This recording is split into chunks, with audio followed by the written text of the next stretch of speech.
بنتي عندها 14 سنة، بتخبي عني كل حاجة ومش مطمنة عليها أبداً، وكل شوية بكتشف حاجة جديدة بمشكلة.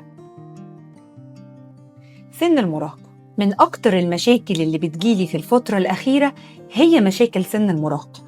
والحقيقة إن المرحلة دي من المراحل الخطيرة جداً في تربية ولاد، وعلشان نمر بسلام المرحلة دي محتاجين نفهم التغيرات اللي بيمر بيها ولادنا وكمان احتياجاتهم النفسية. سيدنا علي رضي الله عنه قال لنا: لاعب ولدك 7 وأدبه 7 وصاحبه 7. تعالوا نتخيل كده لو عندك واحدة صديقة كل ما تحكي لها على مشكلة تخصك تلومك وتغلطك، لا وأحياناً ما تديكيش الاهتمام ولا تسمعي، وأحيان تانية ممكن تفضح سرك.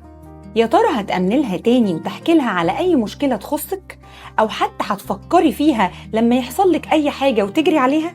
نلخصها في 5 خطوات. أول حاجة، نسمعهم باهتمام واحتواء بدون إصدار أحكام. إحنا صحاب، يعني أنا معاكي مش ضد.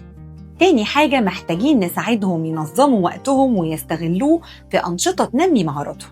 نساعدهم على الحفاظ على صلواتهم ونكلمهم دايماً عن حب ربنا لينا والنعم اللي أنعم بيها علينا، وكمان مراقبته لينا طول الوقت. نديهم بقى حب غير مشروط وتقبل وكلام جميل وأحضان وحب.